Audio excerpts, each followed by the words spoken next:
Welcome, boils and ghouls, to the Critique Podcast. I'm Kenny, and I'm here with my good friend Godden, and together we're here to watch and review every horrific, often hilarious episode of the legendary HBO anthology series, Tales from the Crypt. And today we're here with John of Creeps of the Crypt. Welcome to our season 5 premiere. John, how are you?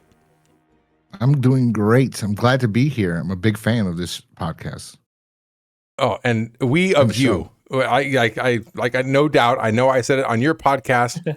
I said it when we had Alan as a guest. I literally, when Godden and I were thinking about this podcast, I went online and I just basically did a search of Tales from the Crypt podcast, and they're like, just a very small handful of them came up. You guys were one of them. I watched a few episodes just to kind of get an idea of what would ours look like how would we set it up. So a lot of what you see here, right, the UI, so to speak, is really modeled after a lot of stuff that you guys do. So thank you very much. You've been a huge inspiration, and I've also been a very big fan. So I remember the first time you guys had commented on one of our videos, I was so starstruck. I was like, oh my God, they noticed us. They're there. They exist and they're here. You showed up on my feed and I was like, what? So I was like, oh my God. And we just started watching. I sent it to Alan and we started watching it. But yeah, no, really big fans. When I found you, I put your shows on the Reddit subforum, and that's how at least TheJimiRyan, I think it's TheJimiRyan, he was the one. He beat me one day, so I made you a fan in a way, because I would just post it every time you guys posted a new episode. I would post it up there, and then one day I went to post it, and he posted it before me, and I was like, "Oh, you beat me to it." And he's like, "Yeah." I was like, "Oh, okay." Oh my God. Oh wow. Yeah, it's funny to hear you I'm call such him. a fan. It's funny to hear you call him TheJimiRyan, because I call him TheJimiRyan. Oh, is it TheJimiRyan? Or No, it is TheJimiRyan, but Ryan. I didn't realize it okay. was TheJimiRyan. I just saw it as one word, and I just thought, oh, TheJimiRyan, okay. Yeah, no, I'm such a fan. I brought back the green screen in the back because I stopped using it because I was like, I'm not putting up the green screen anymore. It's just, I was constantly got to put it up, take it down, put it up, take it down. So that's because I love this show. Oh, that's great. Yeah, I got my green screen in the back going on. You I don't want you to see my room, okay? Godden, how are you, by the way? Welcome back for season 5, by the way. How are you? Oh my God. It's been so long since we did the review. I can't believe we're on season 5. Every time we do a new season, I'm like, wow, it's been this long since we're doing the podcast and we're this far in. So it's just crazy every time. It's just like a, what's it called? Whatever. I actually forgot the word. It's a good time to reflect, right? At these these big moments like this, finishing up a season, starting up a new season. There's only a finite number of seasons, right? So we really are almost there. We're catching up to you too, John. No, you guys are gonna pass us because I know you guys do the first 3, so that you're gonna come out with this one, the next one, and the one and the 3rd episode, right?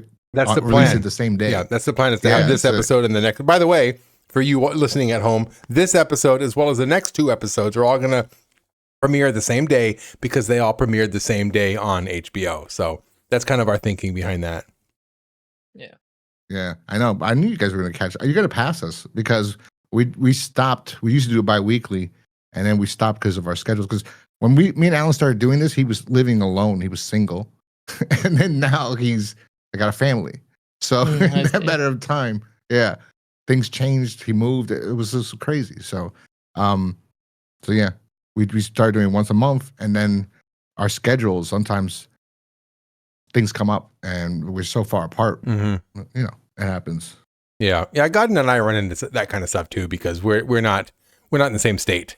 We're in different time zones. So Godden and I sometimes, it just takes a little extra effort to kind of choreograph this whole getting together to talk about things. But you know what? It's important to do that, especially with friends who are long distance friends like Godden and I, because without something like this that kind of makes a formality out of getting together once a week, putting a friendship on the back burners is a little easier to do. So, it's kind of my excuse to hang out with Godden more often. So, Godden, I'm really happy that we had this together, by the way. That's your excuse to hang out with me. It's my excuse to hang out with you more often. Okay. I guess it's my excuse to not let our friendship kind of evaporate. You know what I mean? It's so easy to be like, oh my gosh, I haven't seen him in like a month or 2 months or 3 months or what have you. So this isn't, anyway, I don't mean for this to be a super sentimental moment. I just wanted to shine a light on the fact that how much I appreciate having something formal to do together with another friend that we can kind of, get together more often. So, okay. We are going to get into the episode eventually. We have a few things to take care of, though. First things first, we want to get to know our friend John. So I ask all of our guests about their origin story. So John, tell us either your introduction to Tales from the Crypt specifically, or in more general, just your introduction to horror. The floor is yours. Yeah, well, I got into horror too young. I was too young. Like, I shouldn't have gotten into horror at the age I got into horror. It was like about 5 years old. I was really young. My uncle, I guess they had all these VHS tapes, and they had about 3 movies each tape because they recorded from HBO or whatever. Whenever they got free cable, they put a VHS in, record the movies.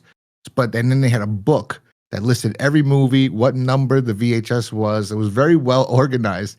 So I just came across A Nightmare on Elm Street one time, and that scared the crap out of me as a kid. But I fell in love. The whole intro with him making the glove, I was fascinated. That instantly, as soon as I saw that, and then how it went right, and that was perfect. And that was it. I was addicted to horror movies. I looked for every single horror film that was in that book. So I saw Freddy, Jason, all the Jasons.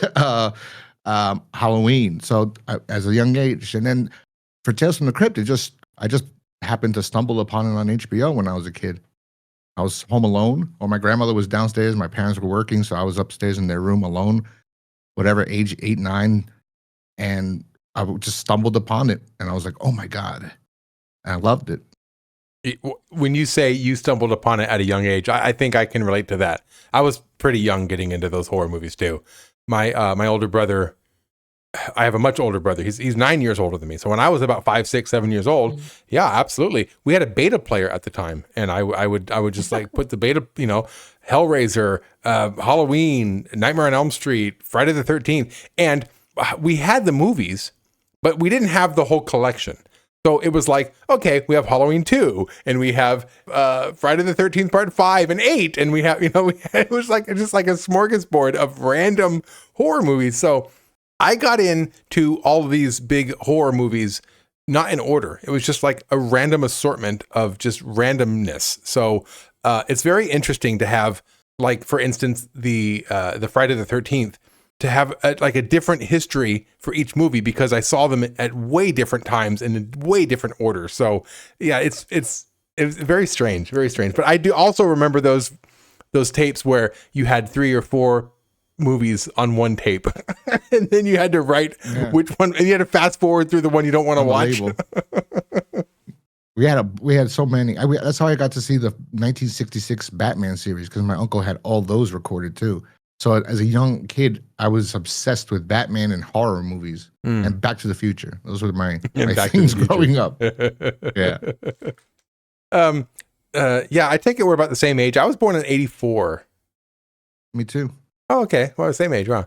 And Godden, you're younger than us. I don't mean to, I don't want to call you out too much, but do you remember the tapes where you, like, 3 or 4 movies would be recorded on each VHS cassette? The closest thing I have to relate to that is when I was in the Philippines. Pirate movies were a big thing, so they would burn movies on one DVD usually. So that's the closest thing I can have. Like, oh yeah, we had like 20 movies in one disc, and then we just sift through like what movies they had at the time. Okay. But no, I don't remember the VHS having. I had a VHS, but I don't remember that distinctively. I think I watched it was like a Roaches movie on the VHS, and that was it. Mm-hmm. Yeah, because there were different. When you record a movie, you could change the quality. If you want high quality, you can only fit like one movie on a VHS. But if you lowered the quality to the bare bottom, you could record like 3 or 4 movies on one tape. So we had like And like, I remember the handwriting, like, oh, that's the one with the good movies. Like, That's so funny. That's interesting. Yeah, you could fit SP was one movie and it will look better. And then EP is the lowest, I think, or LP. I think it's EP is like extremely, and that was like 4 films, 8 hours, I think. Yeah. That's crazy. Mhm. Even if I think about 8 hours, yeah. Okay, well, enough of that nostalgia alley. Let's get into it, you guys. But before we do, sometimes I get myself going too fast. I got to slow down. So before we get into this, I got to make a disclaimer. We are not experts. We're just a group of friends, a group of hobbyists who get together on the weekly to talk about a show that means a lot to us. We share our opinions. Our opinions are not facts. If you have different opinions, feel free to share them in the comments below. That's where the community comes in. If you want to join in on the comments below, we have a lot of friendly people down there, so don't be shy. Let us know what you think down in the comments below. And spoiler warning, we are going to go into the twists and the turns of the episode in great detail. If you don't want to be spoiled, go watch it on your own on Shudder. I watched this episode on Shudder. I didn't even look at the DVDs. I have it on Shudder now. You got Shudder yet, John? Yeah, I've had it forever. So I saw this also yesterday and today again on Shudder. I don't like the quality, but we'll talk about that when we get into the episode. Yeah. I'm disappointed that they didn't touch it up to make it HD, but it's better than bootlegging it.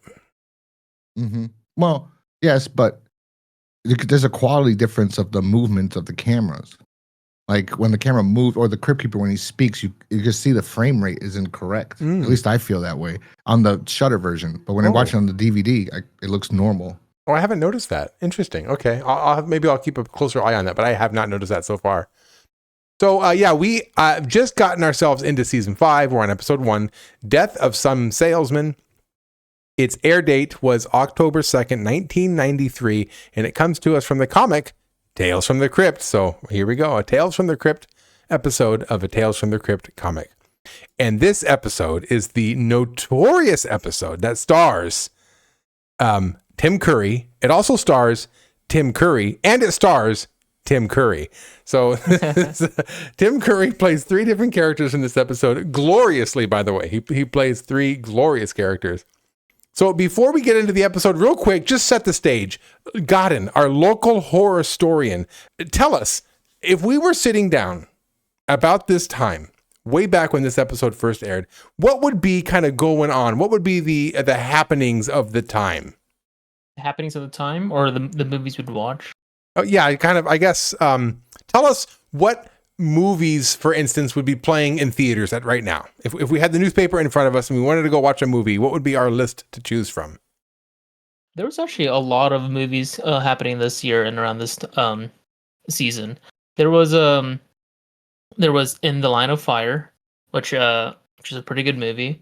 And then there's The Firm, The Joy Luck Club, The Age of Innocence, Cool Runnings, Sleepless in Seattle, The Fugitive, and Jurassic Park. I've only seen Fugitive and Jurassic Park a lot, but the rest I haven't really seen or heard of yet. But Jurassic Park, I think, was in theaters for about 4.5 years. I remember when I was in elementary school, I was in a poor, very, very poor family. So we couldn't afford to go to the movies, but all my friends had watched Jurassic Park and were talking about it. And I was waiting for it to finally come out to rent. And I remember it being in theaters forever. But also Cool Runnings with what's his name? John Candy. Yeah. Oh, That was a good one. That was funny. I should give that a look then. I didn't really like it when I was a kid. Yeah, I'm just a picky kid. Yeah. I was a picky kid. I have to go back and look. It wasn't horrific enough for you. Yeah, no, that's why too. Yeah, that's why I'm all messed up. I would have definitely been excited about watching Jurassic Park. The Fugitive, it was a good movie today. I like as an adult, I like that movie, but I think as a kid, I wouldn't have been interested in watching that movie. I think the only movie I would have been interested in watching was Jurassic Park. It might have been the only one I would have been excited about. I've seen The Fugitive, but as a kid, you don't care about The Fugitive. No. It's a slow burn for a kid. Yeah. It's too slow. Yeah. Yeah. But it's a good movie. Great movie. Oh, it's a good. Yeah, by today's. Yeah. As an adult, I can look back on it. Definitely a good movie. But as a kid, I'm not trying to sit and watch that movie.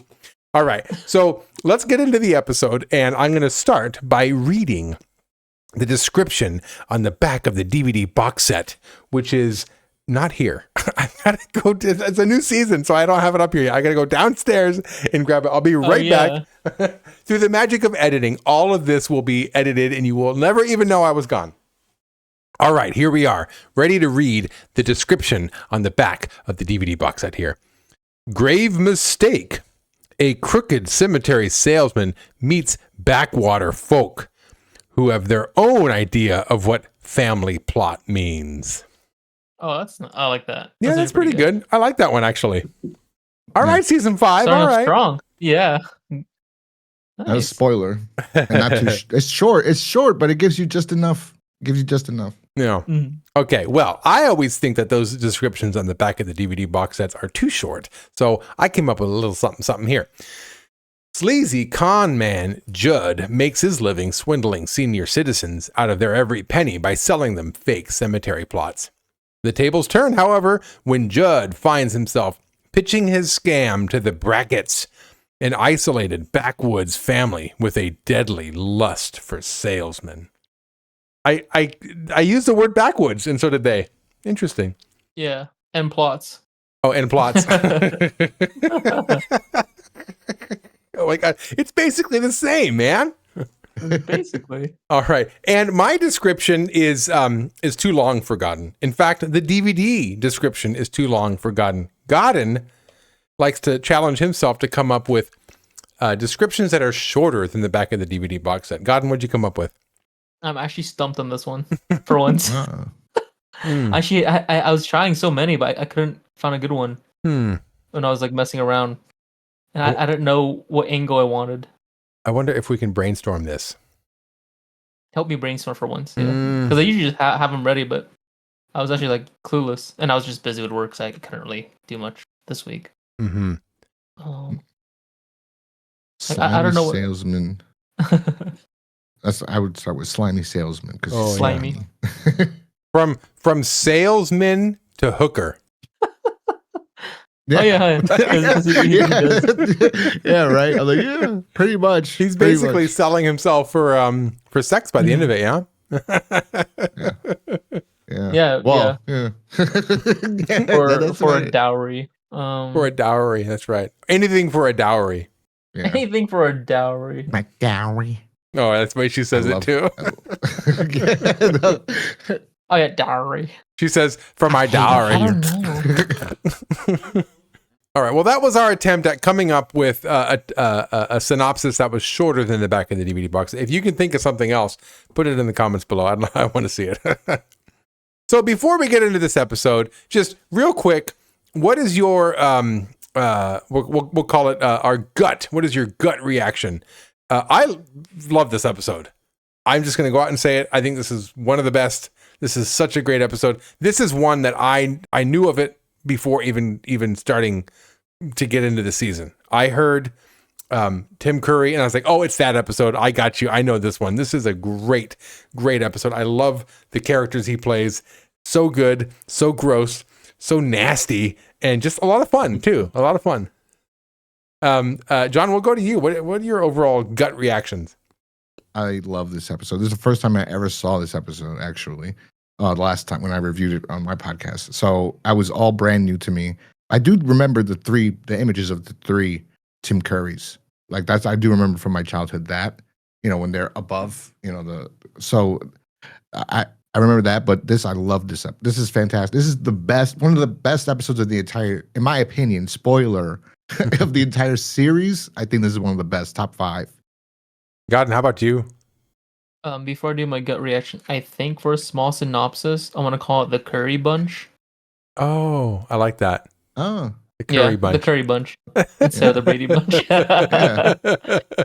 Call back. But yeah, call back. For a gut reaction, I think we could have used more curry, but it's really strong. It's such a fun episode, honestly. I didn't want it to end. It's one of those episodes I want to end. I got a fever. I got a fever. We need more curry. Yeah. Okay, yeah. So we like this episode. It could have used more curry. Anything else you wanted to add on to that, Godden, before I moved on? No, I want to decipher this whole episode with everyone. I want to like get into it. Yeah, so I'm ready. That's a good one.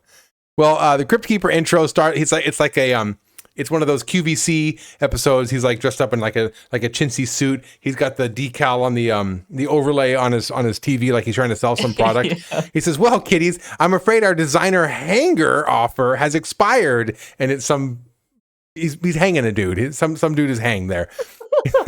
Next up on the home chopping network, it's time for the Crypt Keeper's Fashion Boutique. We've got everything from face cream to mascara. Try some. It's the best thing you could do for dim eyes. Or maybe I could interest you in tonight's special. It's a tasteless tidbit about a traveling cemetery plot salesman who's about to make a grave mistake. I call it Death of Some Salesman. So the last few Crypt Keeper intros, I basically gave up on just trying to find some way that it's similar to the episode. This is spot on. He's a salesman, and he's got the puns going on. He's dressed up in that sleazy outfit. I think this is great. This is great. And back in the like early 90s, this was like peak shop from home era. Like these this was very common to see.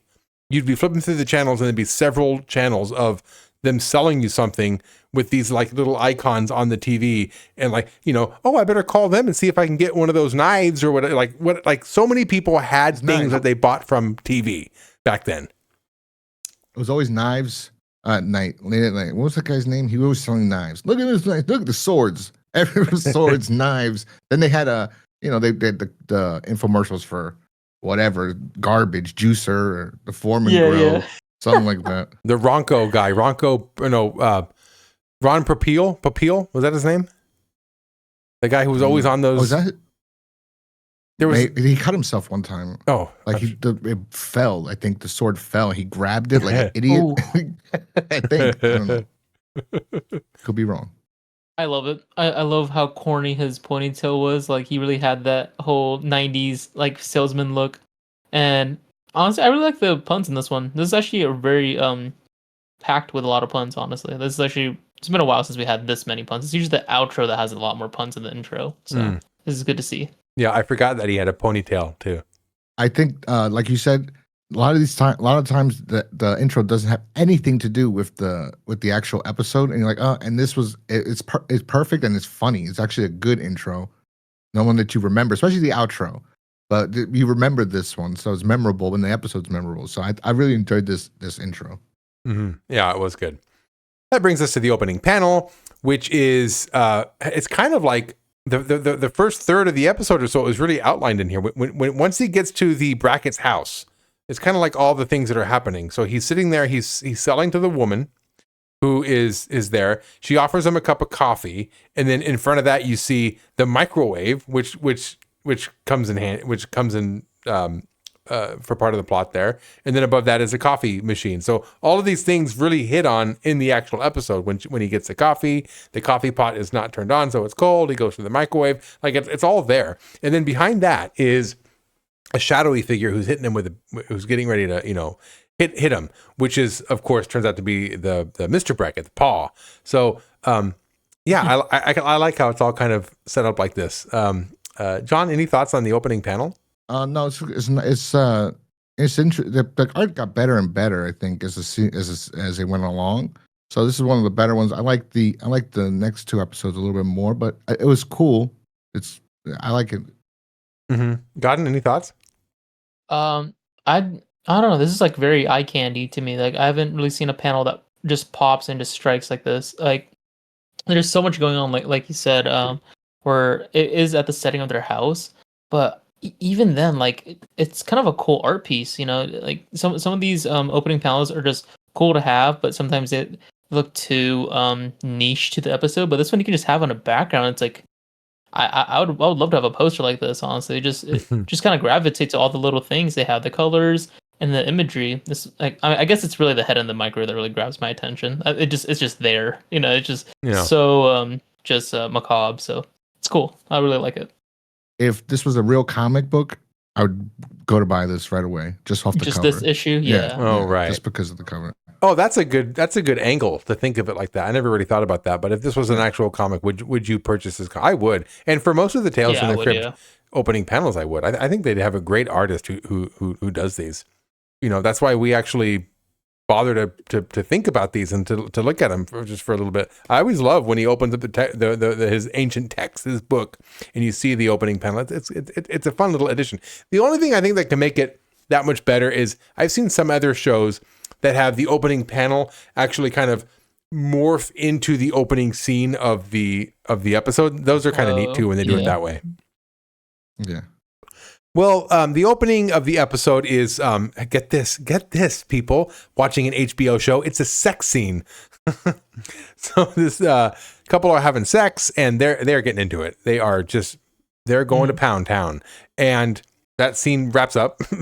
And the very next morning, is because you don't hear any dialogue. They're just going at it. But then the very next morning is he's dressed up in a suit, and he's at the desk, and he's reading the newspaper, and he's circling some people in the obituary. So he's identifying people who have just passed away. And at this point, she wakes up behind him, and she's like, what are you doing? And he's like, oh, it's 6 a.m. I got to get going. And she goes, oh, I thought we were going to go out together. And he goes, nope, I got to go. And she goes, well, that's not what you said last night. You lied to me. And he says, yeah. No, what happened? Last night was last night. Yeah, that's what it was. Yeah. Last night you said you loved me. Last night was last night. That's what it was. That's a good line too. Last night was last night. And she said, but you said you love me. He says, yes. I said I loved you, and you dropped your little panties. It's called salesmanship. And he leaves. And I like that line too, because that comes back at the very end. This is a really well-written episode. So right away, you get the impression, okay, this guy is a sleazy salesman. He'll say whatever he has to do to get whatever he wants. And in this case, he lied to that woman. He got her to sleep with him, and he's moving on. What do you think about this opening? John, we're going to start with you. Oh, it's great. It sets up everything, especially his character perfectly, that he's so slimy, he'll even say whatever he has to say to have sex and then just leave. As long as he gets what he wants, he'll say whatever he needs to say to get what he wants. Mm-hmm. Yeah, Godden, what do you think? He's a great salesman. Clearly, he can sell he can sell romance like that. And I don't know what he said, where she was captivated and thought like they were gonna live in the sunset or whatever. But it was pretty sad to see her reaction, where she's like, well, I thought we were gonna do this, I thought we were gonna do that. You made these promises, and then he just one of my favorite lines in that one was, well, the offer expired because it's the morning now, or something similar. I'm like, wow, that's. I mean, there's some truth to that, I guess. I guess the offer was available at night, but yeah, I mean, it's pretty quick, right? You get a sex scene that we haven't had in a while, realistically. Well, it's not the only sex scene we get in this episode, so hold your horses. Oh yeah, there's more to come. No, that's true. I totally forgot about that. But yeah, for Tales at least, I feel like last season we had a lot more just simple stories more than classic sex scenes. So I just forgot this show definitely has sex scenes. So it was a good reminder that this show, when it wants HBO to go there, it goes there. Absolutely. It goes there, yeah. I'll never forget Never Come Hack to Me. I don't think we'll ever forget that. That sets the bar. For some reason, I love that. So I don't know. I don't know. I'm weird, but there's a lot of that in this season. The first 3 episodes, you're gonna see. I mean, is it okay? Yeah, it's all over. Especially the 3rd episode. One thing I did notice, I did pick up on in this intro is you get the impression that she is like, I think she's like she works at like a diner or something like that, or like a coffee shop. Yeah. Right. She has like a low level job. And so this guy comes in, he's dressed up in his suit, right? And he looks really suave. He probably has a decent amount of money. So I think he swooned her and took advantage of her using his wealth, or using his, at least the way he appears to be wealthy. So I think maybe she thought, wow, this is kind of my lucky break. You know, I'll sleep with this guy. I'll get out of this diner or this coffee shop or whatever, and I'll be living. And he probably told her, yeah, I'll take care of you, baby. And then, but last night was last night. You dropped your panties. I gotta go. Yeah, I think he just says he worked his magic on her. She didn't want to be in this small rinky-dink town. Just like he said, he called her out exactly what she wanted a way out. He told her, yeah, this is your way out. Let's go. You'll be with me. Then they had sex, and he's like, oh, well, later. I don't need you. I don't need you. Good luck slinging hash slinging time. He says hash slinging time. Yeah. Oh. 6 a.m. It's hash slinging time. I have the script of this episode. So it's actually remarkable how identical this script, it's the shooting script, I feel like, because there's like scenes they cut out, but it's word for word almost exactly. And I was like, wow, he remembered all, because the way it's written, I have trouble getting through it, but that whole line, hey, it's 6 a.m., it's hash slinging time. No, you said you wanted to get out of this stinking little burg, and I sold you a way to do it for the night. Well, now it's morning, and the warranty expired. End the story. Yeah. And then she starts crying, and she'll spare me your tears. Oh my God. He's not having any of this. Person. Yeah. No. Yeah, that is remarkable. It is interesting when you get into really watching film, especially if you're able to see the script too, to see the written words and then to see what the actor performs. It's almost like completely two different things. It's like just the fact that you remembered all these lines and conveyed them in a way that had passion and meaning. It's very impressive.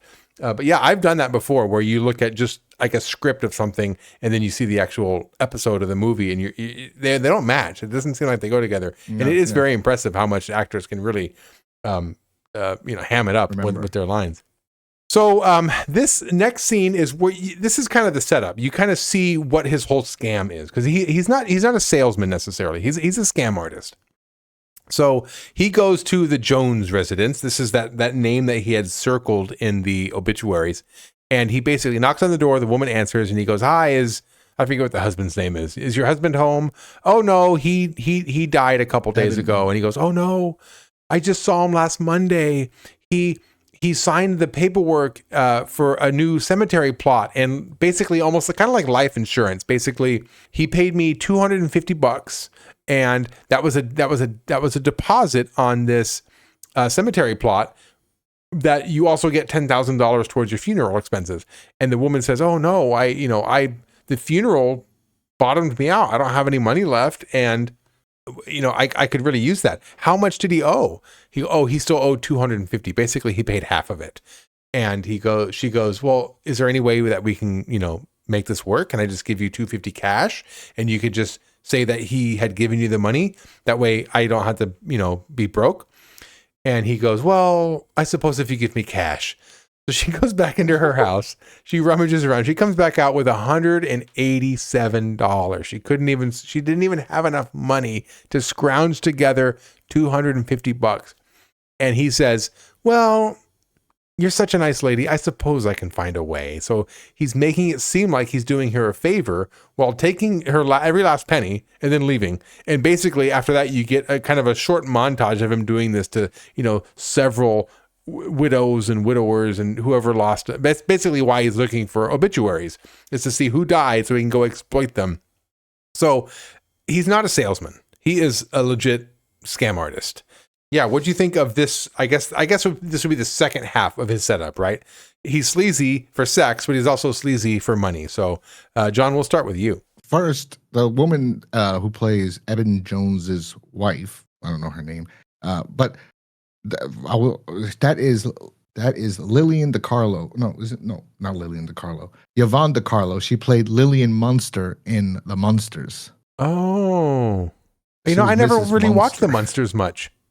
I don't know who told me, but I think I looked her up or something, and I saw what she looked like when she was younger, and I was like, I went on IMDb and they showed her picture, and I'm like, who's that? Because she wasn't in that. She wasn't in the episode, and then I looked at her and go, that was that lady. She was gorgeous. She was absolutely gorgeous. And but then I found out, she was Lillian Munster. But yeah, I think the interest it just shows us this is the perfect episode because I love people when they get their what they deserve. Like they're terrible people and they get their comeuppance. And he's just a horrible person. We already saw what he did to that girl, and now he's taking this woman's money, and she can't even afford it. He's scamming her out of 180. I don't even know how this works. like this. Yeah, you pay me $250 and we'll give you $10,000 for burial services. It's just. I would be like, no, this is a scam. Yeah, it makes no sense. It's so upside down. But she's so poor and maybe not in her right frame of mind. She gives the money thinking this is real, and now she's gonna be broke even more. Yeah, and I think that goes to like, because Tales from the Crypt, a lot of the comedy is kind of slapstick and very simple, which I don't mean that in a bad way. But I think that also goes to the plot as well. This is such an overly simplified scam that's so obviously a scam. Yeah, it's not going to pass in it like a dramatic story, but for like a real quick horror tale like this, I think it's a great, super simple plot that you don't have to spend too much time trying to understand. You just get it. Oh, he's taking their money. Okay, like he's promising this crazy something that they're never going to get, taking their money and then leaving and never seeing him again. So I do kind of like how, because I thought about that too. I thought about how stupid it was, but it immediately was like, well, it has to be stupid. Like that, it's a Tales from the Crypt episode. It has to be stupid. So I didn't mind that part of it. Godden, what did you think about this second part of our main character setup? I enjoyed it. It gives me, because my introduction to Tales from the Crypt is that we are strung along the bad person's, livelihood. And so seeing him like this and we're just along for the ride is like exactly how I pictured Tales from the Crypt. And I always like that kind of feeling anyway. So I'm glad to see that we get to see what kind of salesman he really is. And yeah, it's such an obvious scam, but like you said, it's just because for the show, it just works. It's just the movie magic and the movie logic. So it just makes sense. But yeah, it's unfortunate that the way he treated Miss Jones, you can kind of see that with the college student, I want to assume, for the first scene. Like, yeah, he just puts on his charm, says a lot of nice tidy words, and next thing you know, he just gets what he wants. Like, I suppose I can find a way, like all longingly, like all sad, like he actually has nothing to do, but it works out. It works out in his favor. Right. So like he's doing her a favor or something. Yeah, I guess I can make it work. I think one of the best parts is the line where he goes, he goes, Eben Jones, and she goes, oh, he passed away, or whatever. Well, it's just like I was talking to him, like it's just like it happened. He says something. I forgot what he says exactly. It looks like it. Oh, he must have saw it coming. Like he knew it. He must have saw it coming. Yeah, he must have saw it coming. Yeah. And she goes, he did. It was cancer, and he goes, oh, I know that. But he has no idea anything. But he right away he plays it off and like suave, like no, I just mean like because I spoke to him Monday and he wanted you to put a deposit on this plot because he's such a slimy guy. They wrote it so well and he plays it so perfectly with just like that. Of course he saw it coming. He has cancer. Oh, I know that. Like, no, you didn't. It was a great deflection. And I'm glad you brought that up. I forgot to bring that up, but it was a good just a tiniest little moment that gives you some insight on how skilled he is as a con man. That was a nice touch. So that basically is the whole plot or his whole scheme in a nutshell, right? So now that we have that all set up, we get to the main course, which is him arriving to the, oh God, what are their names again? The Eckersons? What are their names? I already forgot. The Brackets. The Brackets, that's right. Eckersons. I don't know why I said that. Yeah. He goes to the Brackets' house, but he thought it was a different house. He thought they were the Comfreys. He knocks on the door. He goes, "Hi, I'm here for Mr. Comfrey." Oh, that's the wrong house. That's down the street. That's I forget the name of the road, but basically they live on the blah blah blah street, and this is the blah blah blah road or whatever it was. It was like a very similar name. Maple. Yeah. That's Maple Street. This is Maple Road or whatever it was, something like that. So the monsters come out on Maple Street. The monsters come out on Maple Street. That's right. Is that what? I wonder if that has to be. I don't know. Maybe it has to be. Yeah. Yeah. So have you seen that episode, Godden? That's the Tales from the Twilight Zone episode. No, I have not. It's so funny you bring that. It's so funny you bring that up. We had just talked about reading scripts to shows or movies or episodes. That was the script I was referring to. The Monsters Are Due on Maple Street is the script I read in school, and then we watched the episode. So that's interesting. That was what I was thinking about too. The Monsters Are Due on Maple Street. Great episode of Twilight Zone. One of the best ones. So anyway, he's getting ready to leave because they're at the wrong house. And she goes, this is Ma, by the way. I don't think we get their first names, but this is Ma Bracken. And she goes, wait a minute. Are you a salesman? And he goes, well, as a matter of fact, I am, ma'am. So she invites him in. He goes, basically gives her the spiel. Look, you give me $500. You can have this plot in this beautiful cemetery. Oh gosh, what was the name of the... Something Oaks, Restful Oaks. Yeah. I don't know why I didn't write it down in my notes, but I think it was Hills, Restful Hills or something like that. Restful Hills Memorial Park. Okay, I can't believe I didn't write that on my notes. Anyway, so she's kind of sold on. She's interested, but she basically says, "Well, I got to talk it over with Paul first." And oh, by the way, this is Ma Brackett is Tim Curry, and. The way he's wearing it, the way I would love to have been on set, even for just a day on this, even just for just a couple of hours to see how much fun they were having with this, because he sells it. He gets into it. He's like, well, I got to talk it over with Paul. He wants to take a look. Pa, come out here. And then she kind of gives him a little, like a little snort laugh. Like she can't contain her glee. She's so excited. He does that in all of the movies, and like I don't know, it's like a snarl snot thing, like I love it, but he embodies these people. You see a different character, like it's so amazing. He becomes this woman, and she's like, it's just amazing to watch. It's amazing to watch. He had a blast doing this. You could tell he had so much fun. So she walks, as she's walking off screen, by the way, the way they do this is great. The blocking they use, the way they directed this was very skilled, because as she's walking off, they do a cut where Paul comes out, Tim Curry comes out again, but then they return to the original shot, or what looks like the original shot, and you see her continuing to walk off screen. Obviously, it's not Tim Curry anymore, because now Tim Curry's him. But she's walking off screen. So it looks like it's all done so seamlessly, but it's a different actor walking off the screen as Tim Curry comes through as Paul. So basically, at this point, you never see the two in screen together. They're kind of going back and forth, and he gives him the pitch all over again. And he says, basically $500, you get all these, all this money and $10,000, yada, yada, yada. And Paul goes, it's only $500. And that's the moment where, what's our main character's name? Judd? Is it Judd? Judd. Yeah.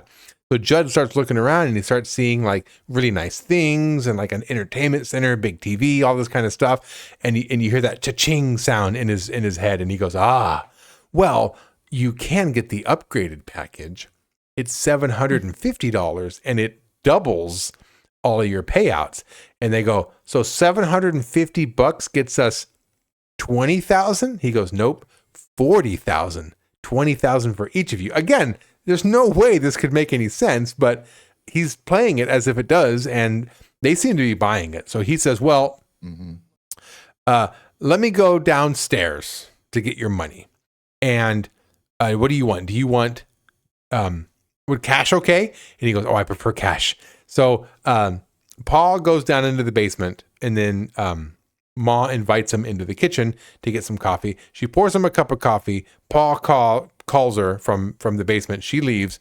So while he's in there, he has a coffee. It's cold. So he goes to the microwave to warm. And when I saw this microwave, I was like, oh, he's going to learn right now, because this is that microwave that we saw in the beginning of the opening panel. Opens the microwave, sees the severed head in there, freaks out. You also see there's like another dead man in the closet with a vacuum cleaner through his mouth. So he runs out, tries to escape. Paul comes up with a baseball bat and knocks him out. Okay, that was a lot. We went through a lot. What do you think, John, so far? I love it.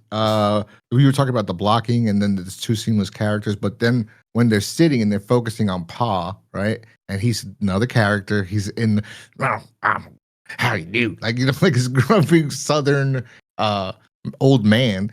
And then his wife says something. She goes, "Oh," he goes, "Shut up, woman. He ain't want to hear what you got to say." And then they come back to her, and you see she has to react to somebody that's just reading the lines. They're not acting like him, right? They're not doing the voice. They're just reading the lines, and she's like, I don't know. It's amazing to watch, especially if you watch it. Like I watched it like 3 times, and I became obsessed with him, his performances in this episode so much that I was watching every expression he was doing, his eye rolls. Even later, when there's a scene where he's like, oh, like there's a scene where he's like, "Oh, you're so dumb. You're such a dumb character," and it's something so simple. The line's just like, "Well, aren't you gonna do this?"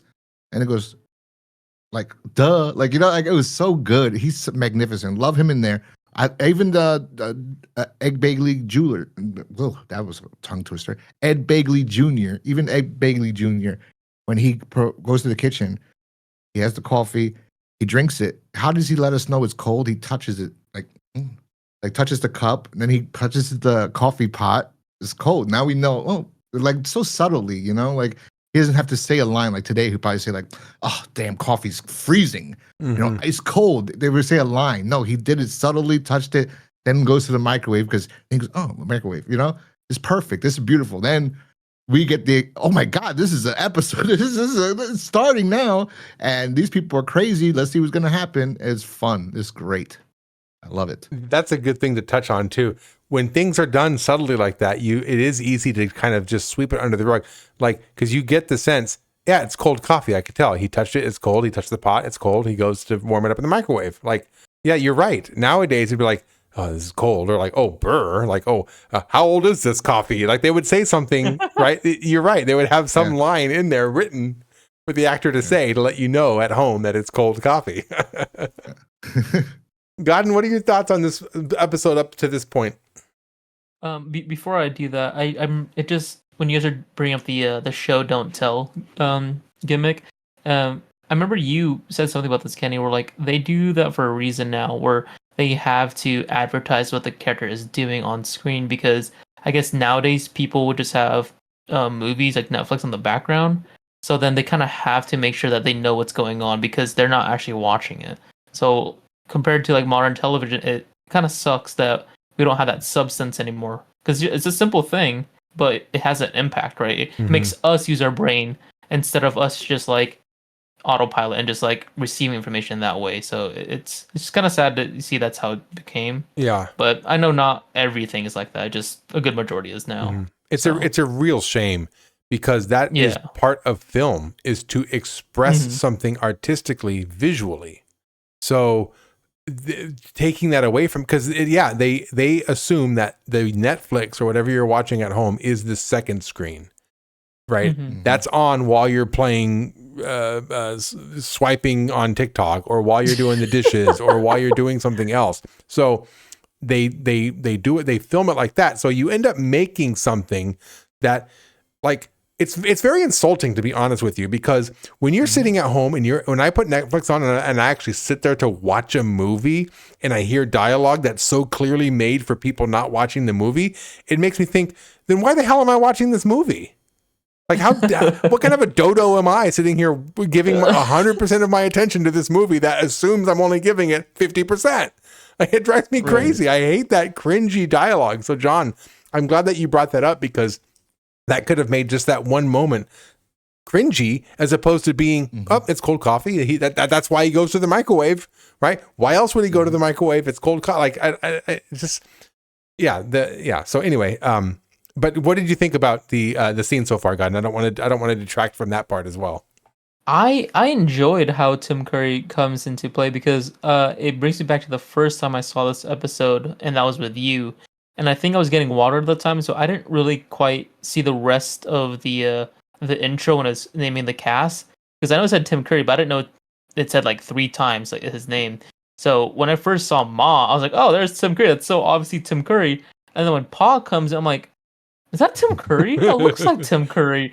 And then I'm like, "Kenny, that's Tim Curry." He's like, oh, you're right. I'm like, oh my god, he's playing all these characters, and I think that's so funny. Like, and just so we guys mentioned earlier, where it's just each scene, or each frame really, it's just him with either Judd or without Judd, and it's just so funny that he just gets to play as himself, and he probably improvises just amongst himself really for these lines, and like you guys mentioned too, like he really does just become these characters, and they're so fun to see because even though it is Tim Curry, it's also not like it is Ma and Pa. They're separate entities, you know. Like he sells it so well. He just is a really good actor. Like he becomes the character so well. So I was just like kind of like amazed, like this is Tim Curry because I don't have a lot of Tim Curry knowledge. I think the first time I ever seen him perform was realistically the Rockefeller one, but I think that's his debut realistically too.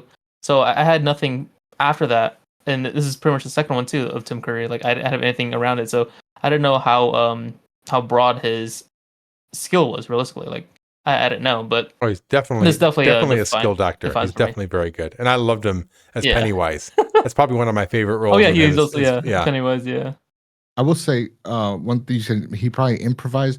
I will say no. No, he is on the script is every word for word almost. They take out some lines, but he's exactly on script. But I will say, you said he becomes the character. Yeah, maybe. I will say he created it because the script doesn't give you anything about what these characters are, and he created these characters, and that's why I think for me, I'm reading the script and watching the episode and seeing what he did with it. Like he created this, and you like 3 different characters. It's magnificent. It's beautiful to watch. It really is. He's one of my favorites since Clue is my favorite movie that he's in. It's like in my top 20 films of all time. Definitely Clue's in there, and I love him from that. I've never seen Rocky Horror Picture Show. I've never seen Legend, surprisingly. But Clue, Home Alone 2. He could have been a great Grinch, especially because we got that little in Home Alone 2 when he turns and he smiles when Kevin's credit card's declined, and then they do the transition to the Grinch smiling. It's like he would have been the perfect Grinch. Yeah, he would have been the perfect Grinch. He's like a Jim Carrey, like I don't know. He's amazing. He could have even. I mean, if he had to, he could have. But he created these characters, and the words were there, so he didn't need to do anything. You know what I mean? Like besides become this woman. Pa, get in here. You watch your tone. You watch your tone with me, or I'll have your hat, or something like that. I forgot what he said, but he's. He's sick. He's still alive, by the way. He's not passed away, but he's just sick. But he had a stroke recently. Yeah, was it a stroke? Yeah. Stroke, yeah. We're rooting for him. You know, I don't know how long a recovery typically is for a stroke, but let's hope that better days are in his future. You know, I'd hate to see him wither. You know what I mean? I'd rather see him get stronger and stronger. Like Bruce Willis too. It's really painful to see what Bruce Willis is going through. And Bruce Willis, I don't think I really feel like it's deteriorating, and it's painful to see him wither like that. So with Tim Curry, it would be really nice to see him improve and get better and get stronger. You know what I mean? So yeah, let's comment down below. Let's give some love to Tim Curry. we got you, Tim Curry. Come on now. I'm getting emotional here. Comment down below. We love you, Tim Curry. Come on now. All right. So he gets knocked out. Our main Judd gets knocked out. He comes to while the Ma and Pa are talking, and basically he eavesdrops on them saying, "We should kill him now." No, we can't kill him now. Let's have Winona take a look at him first. What if Winona what if he loves Winona? Basically, they're trying to get they're setting up Winona with Judd to see if they can kind of, become a thing. I think they're desperate. Ma and Pa are trying to get Pa doesn't want. Oh, Pa's like, I want to kill him. Right. Pa wants to kill him. Pa wants to get rid of the salesman, and Ma is like, no, let's try to get Winona. We'll see if Winona loves him and if he loves Winona. So he hears all this. They bring him to, and that's kind of so. So from his perspective, okay, he has to show in some way, shape, or form that he loves Winona and try to seduce her to like him. So basically, he's in a position where we met him in the beginning. He had seduced that woman, she fell in love with him, and he took advantage of that. So now he has to use that to survive. Basically, he has to seduce Winona. So was there anything else in this scene? Because they end up leaving to get Winona, and then it's just him and Winona together. Is there anything else in this scene that I'm leaving out before we move on? Yes. They talk about how he don't want no salesman marrying his, even if Winona does want him, I don't want him because I don't want no salesman because salesmen are terrible because they always sold him garbage, just like that colored TV. It wasn't colored till I fixed it. And then they open the TV and there's a body in there, and then Ma does this smile that's amazing. It's like, I want to screenshot that. Like, that's a beautiful. She's like, and it's right behind her. The head in the TV is right there, and she just does this wicked smile. And they both love that they kill all these people all the time. Oh my gosh, that's amazing. Yeah, sometimes a little tiny little moment, a little look from an actor can really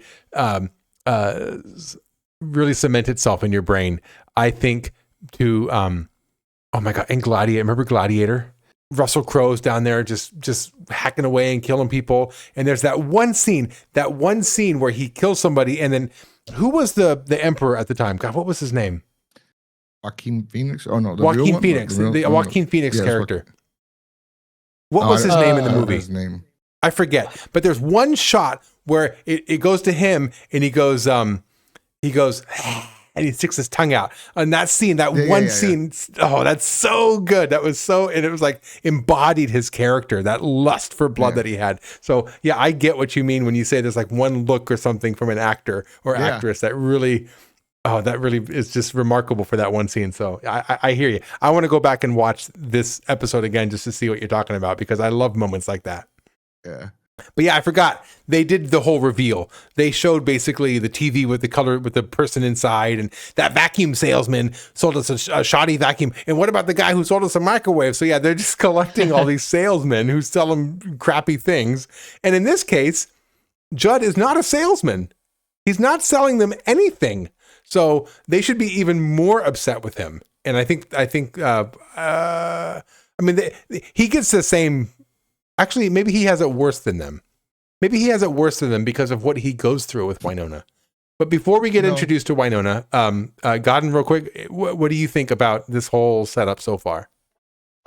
It's interesting because then we get to see that there are some things worse than a scam artist, clearly, and it's just more deranged. I guess a family full of murderers at this point, because, in this scene too, I begin to wonder, like, were they just bad items that they were being sold, or were they just on a bloodthirsty fest where like that's how they killed them with the items that they were being sold to? So it's just kind of weird, like what the motivation was for. Like I was trying to think what the motivation could be, but it was fun. I think my favorite part was the TV. I was not expecting that, and that was funny. Like, well, I fixed it, added color, and now there's color. I was like, he's not wrong. There's definitely a lot of color now. Like it's I don't know how he got him in there, but it's good work. Great. Yeah, it's good. Good gore. It's not like in your face, but it's like it's tasteful, artful gore. But it made me think of, I don't know if House of Wax is the right one, or there's a specific horror movie where the killer would pretty much maybe it is House of Wax, because there's one where he turns the guy into like a fish in a sense. I'm blanking, but it's just that moment, like seeing the head of the microwave, the vacuum cleaner, and then the TV. I just thought of like that specific horror movie when I first saw, like when I was younger. The killer would use just reanimate them, I guess, into those objects. So I thought it was really cool. But yeah, I like how deranged they are. It also made me think of like The Hills Have Eyes, like that kind of like family. Like they're very like mutated in that way. So. I was like, well, he clearly deserves this. Like, this is his, like, hell. So it was kind of fun to see. Oh, you know what? What makes I think of, because of the fact all these characters are played by one actor, do you think that's them hinting at the fact that there's some incest going on? Do you think that maybe Ma and Pa are brother and sister, and that's why they look so similar? Oh, I wonder. I wonder. Yeah, I wonder too. I didn't think I about would've that put it until you past had them. mentioned when you mentioned the hills have eyes. It made me think of Right. some sort of maybe there's even some sort of like incestual thing. The hills have eyes. Was that incestual? I don't think it was. I think it was like they were in some sort of radioactive decay area or something. That's the remake. The remake was radioactive. Like the town was bombed. It was like one of those 50s towns that they used to bomb to test the whatever, and they evacuated, and these people wouldn't leave, and they became these mutated hillbillies or whatever, and then they're cannibals, I guess. Yeah, that was a good remake. I liked it too. I thought it was a good remake. Yeah. So anyway, I wonder if there's that incestual kind of angle going on. I wouldn't doubt it. They seem backwoodsy enough. I wouldn't doubt it. Yeah. She got a hump. They look all the same. They have to, Right. They look very similar. They look very, very similar. Yeah. So they leave and they bring out. This is where we meet Winona, but of course we don't get the reveal of Winona right away. He's on the couch. He's handcuffed, by the way. He's on the couch and Winona enters, but you don't see her. You just hear her. And they start talking back and forth. And he goes, Winona, oh, you have such a beautiful voice. I love your name. My mother's name was Winona. She was so beautiful. I bet you're beautiful too. How old are you? And she goes, I'm old enough to know bullshit when I hear it. So she's not having any of it. But he continues to try to swoon her as she comes out and she reveals herself to him. You don't see her yet, but you see his reaction and he like recoils in his chair and he's like, ugh.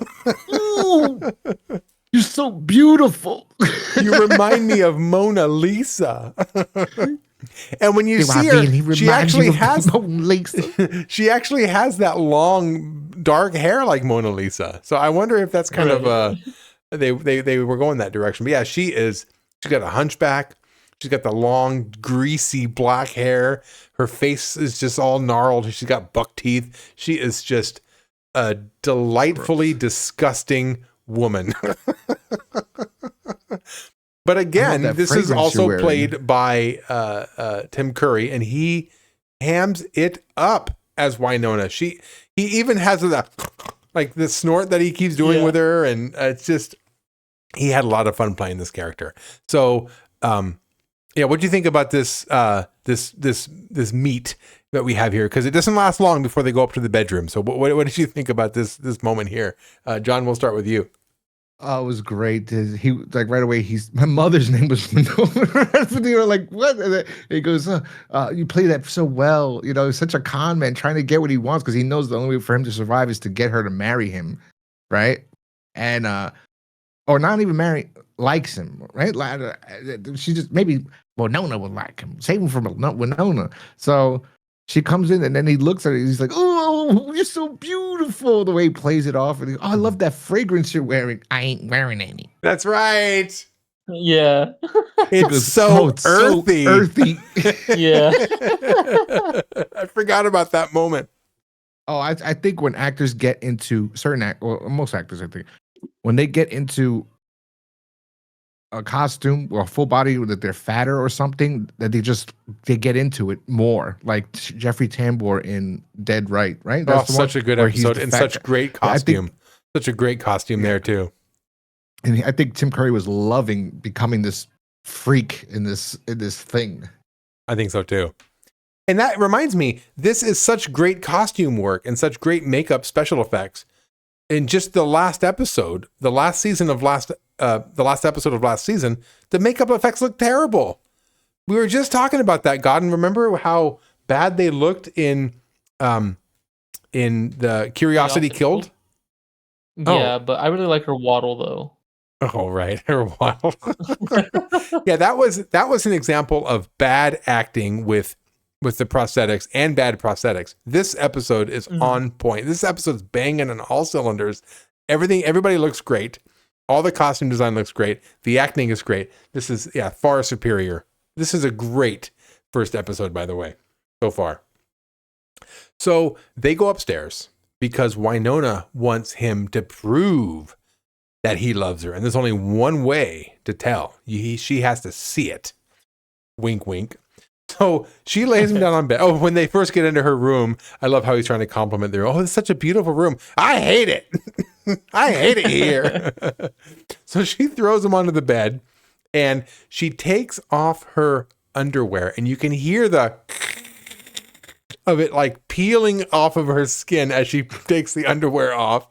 She holds up her underwear and she goes, "You still love me?" And he's like, "Uh-huh." She throws the underwear down. She rips, she doesn't even take them off. She rips off his pants and she goes, "You have to prove to me how much you love me."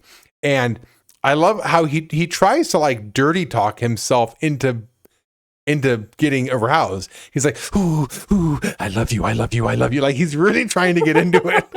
It's like, he tries so hard and he finally gets aroused and she looks down and she goes, "Well, what do you know? You do love me." Oh my God, this is the scene. You want to say something real quick? Because this next scene is going to take me all out. And she goes, "Oh my God, I think you do love me." So she straddles up onto him on the bed, lying on the bed. And you see, this is so gross. From his perspective, from the Judd's perspective, you see up to Winona, and she. I'm going to say this is sorry at home if you're trying to eat something, but maybe put the food down right now. She slides down onto him. She slides down his pole, so to speak, and while she's doing that, she's like, "Oh, like her face." Oh my God, it was disgusting. But she slides all the way down. She starts riding him, and we get a love scene, a sex scene that's very similar to the one we had in the very beginning of the episode, where it was basically almost the same position too. So they go at it, and they both finish. She lays beside him, and she goes, "Oh, you do love me." It was just probably one of the most disgusting graphic scenes in any Tales from the Crypt episode I've ever seen. John, thoughts? Hilarious. I remembering his after he gets on, and then he starts riding over the top, screaming, and it was just hilarious. I know that definitely improv that because that's not in the script. So he was screaming that out and having a great time. It was hilarious. And that or what's his name? What's his name? Judd. Judd, yeah. What Judd has to force himself to do to survive. And show her the love I'm talking about is beyond physical, right? And she goes, "I believe in it's showing her or showing and proving it, like you gotta prove it." And then he has to force himself, and he's like, who knows what he's thinking about to make this happen? But hey, he's such a good salesman. He could get it done. He got the job done. Maybe he's thinking about last night. He's thinking about his experience last night. I assume that's the case, right? It's the most recent one. Hash browns. Yeah. Hash browns. Or Lillian Munster. He was thinking about Mrs. Jones, M. Jones. Godden, what are your thoughts about the bedroom scene? It's very interesting. Yeah, he'll do what it takes to survive. And honestly, I don't think I've done that route. I'd rather just, had my own honor in that way. But yeah, I guess if you're like a scam artist, you don't really have that. But even he's willing to give up, I guess his honor in that way, and he'll just sleep with anyone at that point just to get out. And I mean, I guess he deserves it realistically. Like he's who knows how many people he's really scammed, right?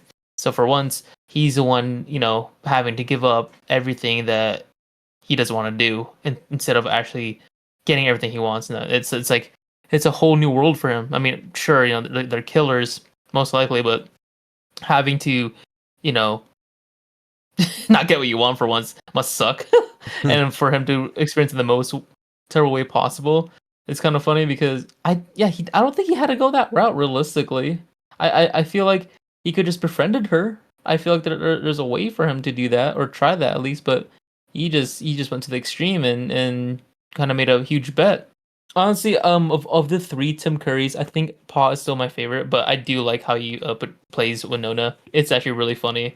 Him as like a girl who's probably been locked up in this house like forever, because her room looks terrible. Like there's like hanging head dolls and just like random knickknacks in the ceiling. Like it's like a shed. It's not like really a room, like she did not have a fun childhood, clearly.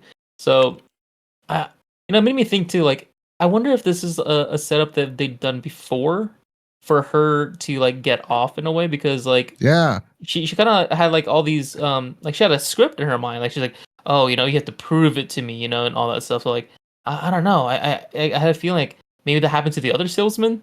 She said like, it did. It did? Because he goes, that was amazing. How'd you learn to do that? And she goes, them other salesmen. oh wow. Yeah, yeah. She's been they've been feeding her this monster. They've been feeding their monster daughter these salesmen that come by. Hey, first you gotta deal with Winona, then we're gonna kill you. Like they're weird. They're like the Hills Have Eyes, the Texas Chainsaw Massacre family. Oh my gosh. Nasty scene up there in the bedroom. And it's hard to, maybe we'll talk more about it towards the end, but yeah, I would need more time to think about which of the Tim Currys is my favorite in this episode. Cause I don't know. I go, they're all good. He does a great job with all three of them. So they're lying together in bed, and she's basically admitting to him, yeah, no other salesman has done it to me like that before. You're so great. Then she mentions the dowry. If we get married, you get the dowry. And you hear the cha-ching again, and he gets a little smile on his face. So he agrees to marry her with the hopes of getting this dowry. And this is where, if you had any sympathy for this character up to this point, this is, I think, where all of it would go away, because this is his chance to get out. He can agree to marry her, and then once he kind of cobbles together, getting the handcuffs off and getting this and that, he can escape. But the fact that he chooses to stick around for this damn dowry, like that's his greed gets the best of him in this episode. So after he agrees to marry her, she runs outside and goes, Ma, Pa, I'm getting hitched. And the very next scene, they're downstairs and they're basically getting ready to get married. Pa is the officiant. She's in a dress, right? She's in a dress, Winona. And then what is Judd wearing? Is he just wearing his regular clothes? No, he has a priest outfit. Right? Oh, yeah. Or am I getting ahead of myself? He's not. No, the Pa is in a priest outfit. Oh, Judd's just wearing his thing. I think Judd's just wearing his regular outfit. So they're getting ready to get married. They're getting ready to exchange the ring. Ma takes off her ring to give to Winona to give to Judd, but Judd's still wearing the handcuffs. So she's like, well, you need to take the handcuffs off, Pa. So Pa goes to take the handcuffs off, but he stops and says, I ain't going to take off the handcuffs for no salesman. And Winona attacks her dad. And this is where I got a little confused. Maybe I can use you guys for help here. She starts attacking her dad. And then Ma comes up from behind. She grabs Ma, throws her to the ground, and starts like bashing her head against the floor, kills her mom. Where the hell did Dad go? That's where I got lost in this part of the story. She snapped his neck. Oh, did she? I missed that part. She was choking her dad. You hear a snap, and he turns his head, and then Ma jumps on top of him, and she goes, "You killed your father!" Oh, I missed that part. I just, what I saw was she was kind of shaking Dad. Mom came, and then she focused her attention on Mom, bashed Mom's head into the ground, and then that was that. So I missed the death of the. It's probably really hard to film all three of them fighting together, being the same actor. Mm-hmm. So I would imagine there's probably some complications. So yeah, I missed that part. So at this point, I think she took the handcuffs off of him, right? Didn't she? She took the handcuffs off of him, or did she? Well, he's trying to crawl. He's trying to crawl to the handcuffs to the key because the father dropped the key, and then she's killing her mom. And then finally, like when he gets to it, she steps on his hand, and he looks up and she's standing right over him. She goes, "I'll do that for you." And did she take the handcuffs off him in that moment? Yeah. So at that moment, he could leave. Yeah. He could push her or shove her or something to get her away from him. Just run. Jump out the freaking window and just get out of there. But he doesn't. He follows her into the basement to get the dowry. And he shoots her.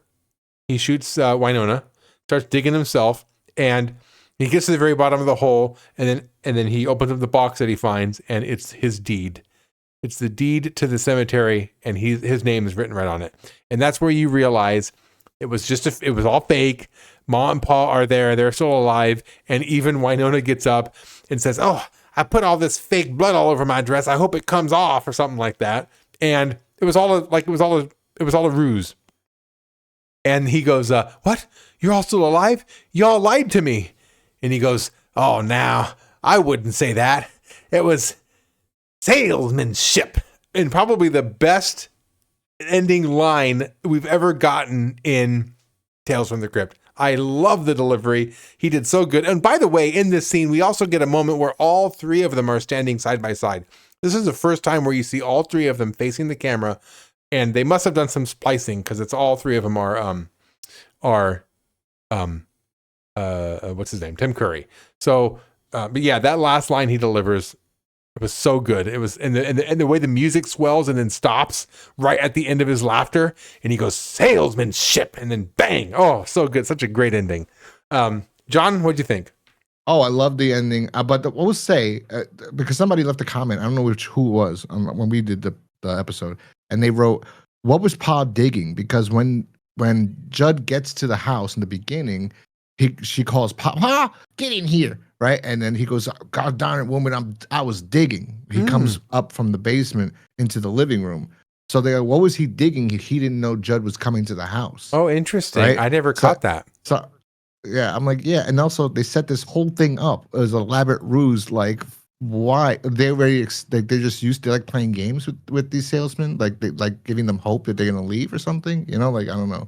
Yeah, maybe they were expecting some other salesman. Maybe they were just expecting a salesman, and they just were planning. Yeah, maybe. I always imagined that the hole was being dug after he got hit with the baseball bat. No, it seems like it was before, because he comes up, says, "I was digging," before he meets Judd. Oh, interesting. Okay. Well, there was a moment, right, when Judd knocks, she answers, says, "Wrong address." She goes away, reopens the door. Maybe when she went away, she told Pa, "Hey, there's someone here. Should we kill him?" And Pa's like, "Yeah, let's do that." And he starts digging. And then she goes with saying, like, "Hey, are you selling something?" And then that whole conversation is when he's probably digging, most likely. I buy it. Maybe. Like, I buy it. Yeah. Airtight. That's the only thing I can add it. You know what I mean? That's the only time I think that would fit. Yeah. It's that moment. I'll say one more thing. When they're getting married, and then Winona's the one that goes, "Wait, you're gonna uncuff him, right?" And then he's gonna marry me, right? He goes, "Okay, yeah, you're right." And he's about to do it. He goes, but when she asks him, she goes, "Ain't you gonna uncuff him?" And her reaction after is like, "Oh, you stupid old man!" Like, and his facial expression is like, "You're such an idiot!" Like I can't believe you, Paul. Like, you don't know.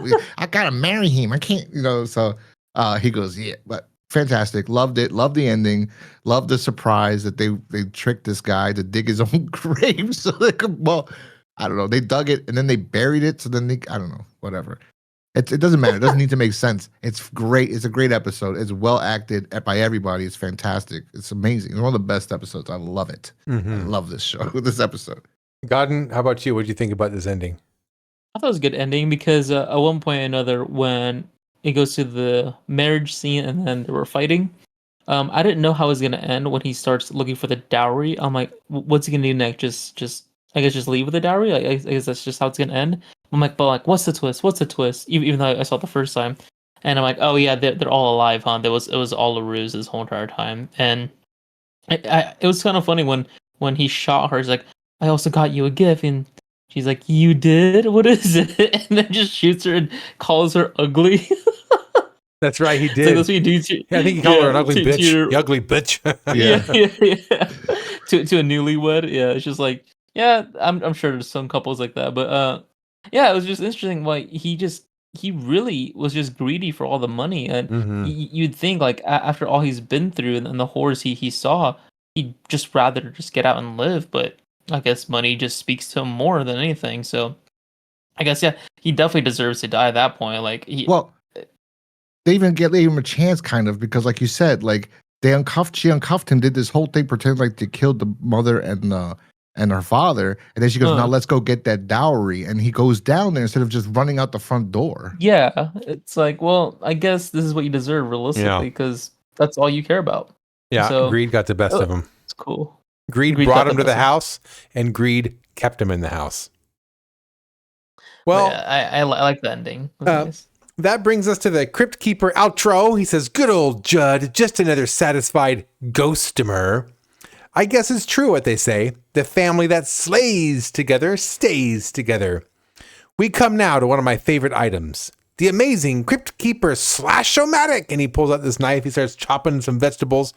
It's more than just a knife. It peels, it cuts, makes fabulous French fries. It slices, it dices, and then he keeps slicing until he gets to his fingers, and he chops his fingers off. He holds his hand up to the camera, and I don't think he has like an outro line. That's just the end of it.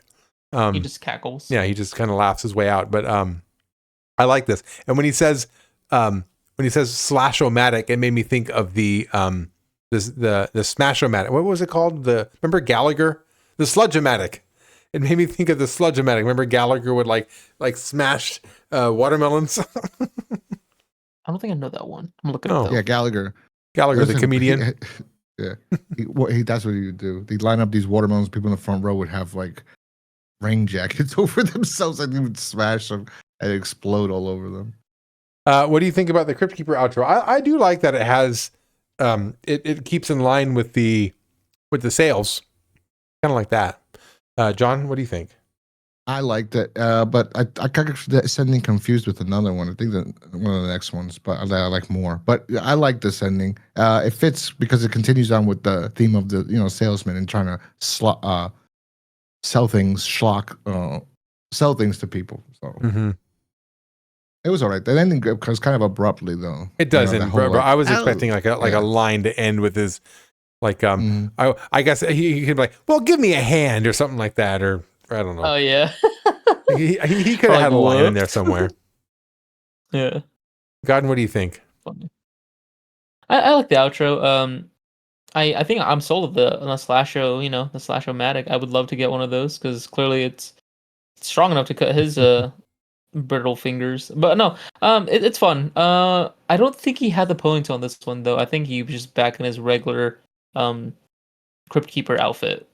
So that's the only thing I didn't like, where there was a difference in his attire. I felt like it could have just kept going with the whole QVC format. But I don't mind him doing the infomercial version, like, oh, it cuts, it peels, it dashes, it dices. So that was fun. Nice little tidbits to like,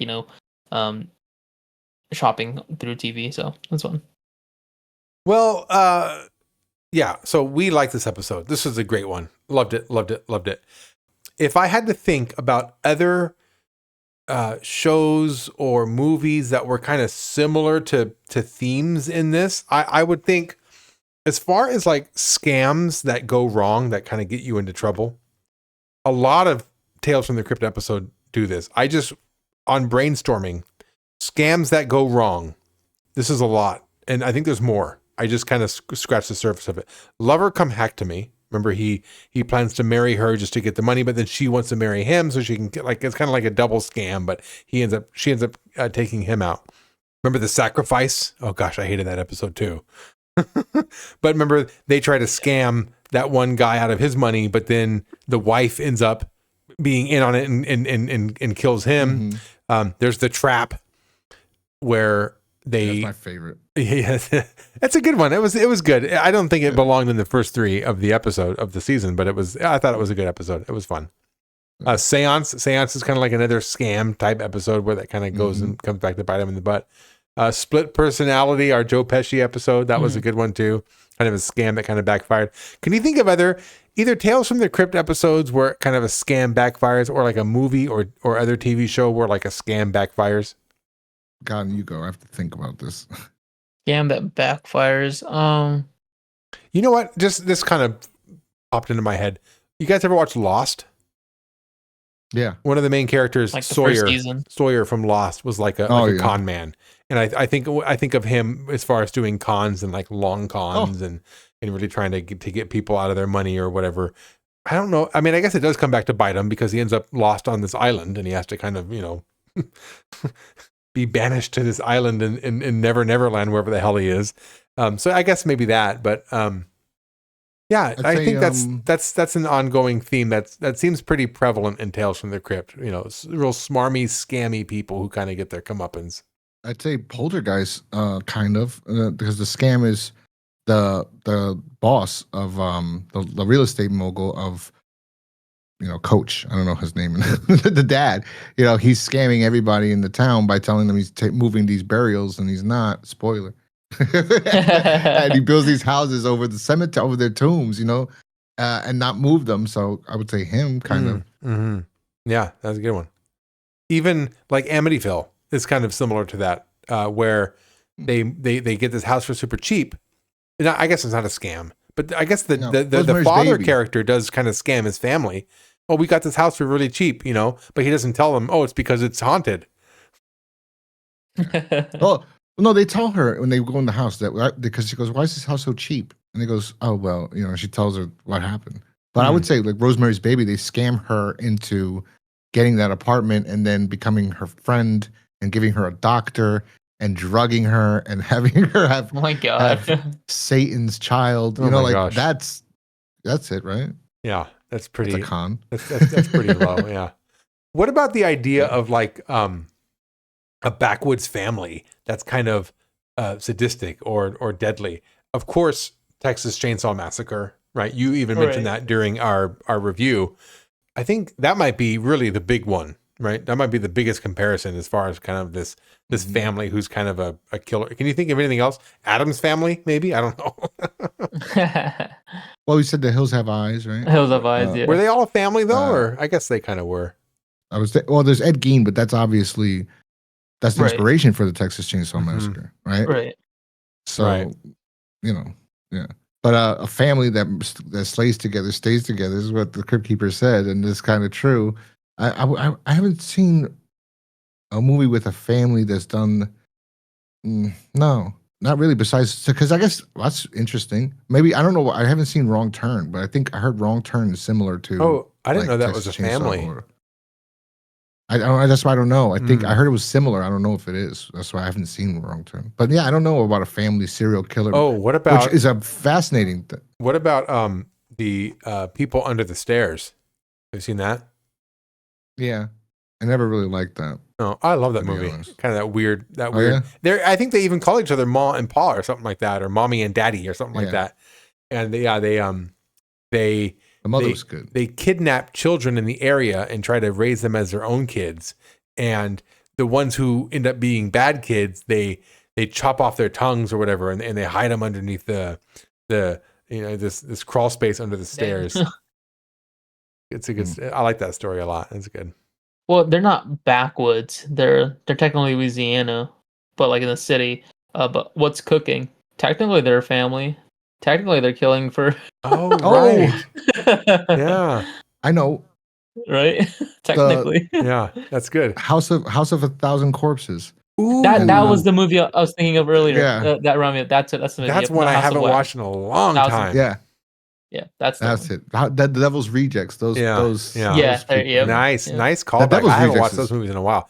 I think that's it. I think after Rob Zombie made the Halloween movies, the first one I thought was okay. His remake, I didn't think it was great, but I thought it was okay.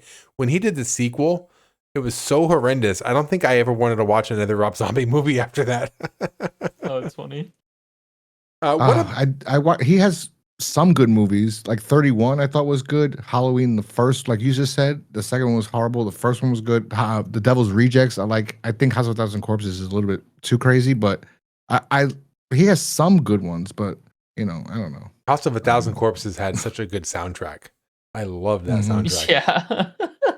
So it was good, but it was over the top. So what about actors or an actor playing multiple parts in a movie or a TV show? The most famous one that I can think of is The Nutty Professor, where Eddie Murphy plays all the clumps. That was great also. So I think, can you guys think of any others where one actor plays multiple parts? Jack and Jill. Oh, that's right, with Adam Sandler. Yeah. I didn't like that, but yeah, you're right. That was... No, yeah. Who else? Multiplicity with Michael Keaton. Oh, but he plays all the same person. He plays himself. But different clone, but they're all different. One person's more effeminate, the other person's more sensitive, masculine. And somebody else is the real ditz and dummy, yeah. because he was a copy of a copy. Yeah. So you have a copy of a copy. He came out. He was slow, like literally, like hello, Steven. Like that was. I gotta watch that one again. That was actually pretty funny. I think I like that one. Yeah. That was the one where he's in the restaurant with his wife, and then he walks in behind her, and he goes, look at me, look at me, look at me. And she was like, what? And he's like, how do I look? I love that part. Yeah. That was a good movie when it came out. I haven't seen it since it came out. Yeah, I haven't watched it in a long time. I do like Michael Keaton though. Other yeah. I was gonna say the movie that I really like that has that narrative is Legend with Tom Hardy. He plays a twins I guess, of British gangsters in like the 20s or 30s. Because like he's two. So one is like a kind of a your stereotypical gangster, but the other one's more deranged. He's more of a sociopath. So he just plays both on screen. It's pretty fun to watch to see how that gets resolved. I got two. The adaptation with Nicolas Cage, where he plays himself and his brother, his twin brother. Oh right. And then I just forgot the other one I had was Split Personality. Oh yeah. Joe Pesci plays Joe Pesci. Joe Pesci. Oh, Joe Pesci. Yeah. Whoa, you were two really wild and bodacious babes, a radical babe. I don't know. What about Austin Powers? Oh yeah, Austin Powers is great. Yeah, because he plays Austin Powers, and then the Mr. Evil, Dr. Evil. Dr. Evil. Oh, yeah. I was gonna say the Prestige was the second one where Christian Bale plays his twin brother, but even though that's at the end. It's like 5 minutes. I know. It doesn't count. I know. All right. I was like, I thought about. Well, if you could think of some others, leave them in the comments below. A scam gone wrong, or a backwoods family, or even just a family of killers. And then if you can think of movies where an actor plays multiple characters, leave it in the comments. We'll read it. We'll get to it. Well, that's going to bring us to scores, you guys. I am prepared to give this a 5. I don't see why I wouldn't. I'm going to give this 5 slides down a pole. Wow. John, I suspect having you picked this episode, by the way. You picked the episode you wanted to be part of. I assume I know what you're going to give this, but what would you like to give this? I'm going to give it 6. It's going to get a 6. The honorary. The honorary 6 for me. I don't know what I was going to. I was going to say dirty underwear. Or 6 dirty underwears that he I say 6 dirty underwears of Judd's dirty underwears. 6 dirty Judd underwear. Judd or Winona underwear? Because there's a difference. Winona rips off his underwear. Winona's like she rips it off. Oh well, no, yeah, fine. 6 dirty, earthy Winona granny panties. All right, so John's going away with his honorary 6 already. Godden, how about you? John took my earthy comment. That was gonna be part of my earthy fragrances. Gotta switch it up now. But yeah, I thoroughly enjoy this episode. So, it's hard to not give it a 5. It's well written. So I'll give it a 5. I want 5 Tim Currys. I want 2 more Tim Currys in there. He should have played the salesman. He should have played the girl that he had sex with in the beginning. Like he should have been everywhere. You know what? That would have been amazing. That would have been amazing if he was also the salesman and he goes to the house and the whole thing. He would have been phenomenal. He would have been phenomenal. That would have been a really good episode. It'd have been fun, yeah. If he was just his regular straight laced, with no prosthetics, just regular actor character, and then he meets these backwoods people who all look the same. That would have been really good. So 5 slides down a pole, 6 disgusting, earthy Winona underwears, and 5 Tim Currys. Fantastic. For an average of more than 5. Wow. We already have an honorary 6 on the board this quick. But you know what? No, John, you're smart though, because you're going to be joining us for one episode. You might as well just You might as well just give it your Yeah. honorary 6. Godden and I have to save ours. I 'Cause had we to never do know. We never know by the end. We never know. Yeah. You might have to go back. You might have to go back and give this one a 6. But But I don't know, because the third episode is really, really good. Yeah. I was hard. I was gonna call you and be like, listen, we gotta cancel this one. I think I like the third. But like now I'm like, I love this episode. I Yeah. love Tim Curry. So No, I this had is a good like, one. This was fantastic. Yeah. So that's going to bring us to horror respondents. So we have heard from a few people. This is the last episode to air by the time we're recording this together is Curiosity Killed. So TheJimiRyan regarding Curiosity Killed says, this one is kind of middle of the road for me. It wasn't a good season finale, and the story suffered from them just letting the actors argue and ham it up too much. I agree. I think there might have been a little too much just kind of go say what you want to say rather than keep the story succinct kind of a thing. He gives it 2.5 bones out of 5. Joseph Hill comes through. He says, first off, great choice by Daniel with the Evil Dead franchise. Oh, that's right. Because when we talked about Daniel, by the way, was our guest host on that episode. And he mentioned that his introduction to horror, a lot of it was the Evil Dead franchise. So he says, this episode is one of the least liked in the series. He says, the characters are insufferable. The effects are not great. The acting is subpar and the ending falls flat. I love this bulleted list he gives. I'm not a huge fan of this one, but I don't really hate it either. Some of the overacting makes it kind of fun. The biggest plot hole was why they were so insistent on keeping the potion surprise from Cynthia. Could have saved a lot of headache by just telling her in the beginning. Yeah, we talked about that too. It's definitely true. They could have just told her. He gives it 2.5 Emma fertilized flowers. That's funny. And speaking of Joseph Hill, I do have to say thank you to Joseph Hill. Joseph Hill got us the most amazing anniversary gift. We got, he got us a cameo from John Kassir himself. So John Kassir actually sent a message, a video message of basically congratulating us for reaching our 1-year anniversary, he called it. So yeah. I'll actually I'll put that video clip in here so you could see it. I'll kind of splice it together. So through the power of editing, here is Joseph Hill's gift to us, a cameo by the one and only John Kassir.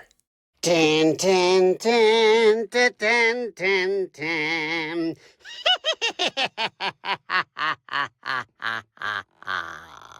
Hello, boils and ghouls. It's your old pal, John Kassir, the voice of the Crypt Keeper. Tonight's tale I call Everybody's a Critic.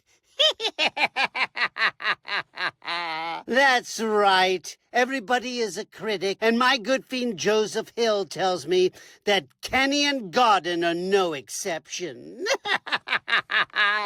That's right, because they're celebrating their 1-year milestone anniversary as hosts of the Cryptique podcast.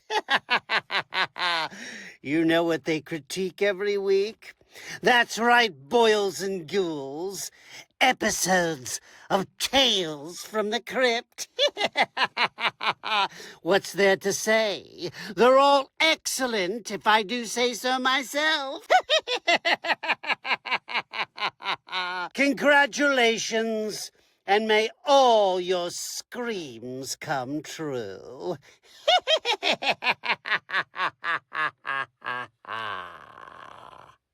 Did you get a chance to see it yet, by the way, John? I did see it. I thought it was really cool. That was awesome. That's awesome that somebody did that and got you guys like a gift for your 1-year, anniversary. I thought that was really cool. I sent it to Alan right away, so because it showed up right away on my thing. So it was amazing. It's I'm like, still cool. like awestruck. The fact like hearing John Kassir in the voice of the Crypt Keeper say our names out loud I know, right? in the name of our podcast was so like I just was smiling ear to ear watching it. I probably watched it about 3 or 4 times. So yeah, I ended up making a YouTube short out of it, and I sent it right out. So super grateful, super thankful to Joseph Hill for doing that for us. Just thank you so much. So Joseph Hill, thank you very much. We are going to have Joseph Hill on, by the way, in an episode. He's going to be upcoming guest host. So stay tuned for that. And Joseph Hill, we look forward to actually having you on the podcast as an actual guest. So thank you for the gift. And thank you. Okay. So with that, let's move on to shout-outs. It wouldn't be an episode of the Cryptique podcast without its not obligatory. We're not obliged to do it. We love to do this without our thankful recognition of other podcasts out there who are also in the horror community. Creeps of the Crypt. John, do you have anything to say about Creeps of the Crypt? We're awesome. No, we've been doing this for a long time. Check. We do it for a long time. We love the show. It all started by accident, kind of, because Alan was watching something and he complained to me. And I'm like, you should watch this episode. This is fantastic of this show. And I don't know, he looked it up and he started watching them and talking to me about them. And I'm like, we should do a podcast instead of texting each other, talking, like, because we're having such a great time reminiscing. So we decided to do it. If anybody else wanted to come in and listen to us, we're not, like you say, I should have said that on my podcast. We're not experts. We might sound like we might sound cocky, like we know everything and we're a little bit R-rated, but we're just two guys, old men, that like to talk about this television series that is fun. And that's it. Yeah, and we like to talk to people about it. That's about it. And you can find us on YouTube at Creeps of the Crypt. Yeah, Creeps of the Crypt, and more of just John at Ghost Crusaders. And I'll have a link to I have a link to both of those in the description. But you are similar to me in that you have a podcast, but also on the side you kind of have like a separate channel where you just it's just you and you do kind of movie reviews and whatnot. Yeah, originally Ghost Crusaders I had a paranormal investigating show or 3 episodes I worked on, and we made it and put it on YouTube. And then I'm like, well, something happened. I don't want to do that. I want to delve into that world right now for a while. So I decided to do movie reviews because I love film, I love television. So I started doing that and doing reactions, and then the podcast was part of that channel, Ghost Crusaders TV on YouTube. And then after that, I said, you know what, we need to make a separate Creeps of the Crypt channel because I think they're getting mixed up, the audiences for both. So now we have our own Creeps of the Crypt YouTube channel. So yeah, you can check me out on both of those. It's fun. I like doing it. It's a hobby. I'm not doing it for any financial gain. So yeah, just check us out over there. We if you like if you like Tales from the Crypt and you want to talk about the shows, check us out and listen to the show because we love it just as much as Kenny and Godden do. Yeah, and the format's very similar. So if you do enjoy this podcast, you're going to enjoy their podcast as well. Very similar format. A couple of dudes chatting, and I try to record our episode before watching your episode. So I do my best to not recycle, like a lot of your ideas aren't my ideas and vice versa. So I feel like you get a more experience watching both of our shows of the same episode because there's a lot of things that you pick up on that I never even saw and vice versa. So it's kind of neat. I do like going back and watching your guys's after we chat because I always say things like, oh yeah, that too. Yeah, I could have said that, but I didn't. Gosh darn it. Well, now you get to watch us both and check us both out. So there you have it. Okay. Are there any other podcasts or shows that you are into, John, that you want to shout out before we move on? I know Alan's going to want me to say this. Haddonfield Radio. Check him out. Alan loves it. Well, I don't know if he loves that you recommended it. I tried to listen to one episode and I was like confused. I'm like, what is going on? What is this? Like for an hour. And then they got into the actual episode of talking about the movie. I think it was the Texas Chainsaw Massacre, surprisingly enough. Yeah, that's their newest episode.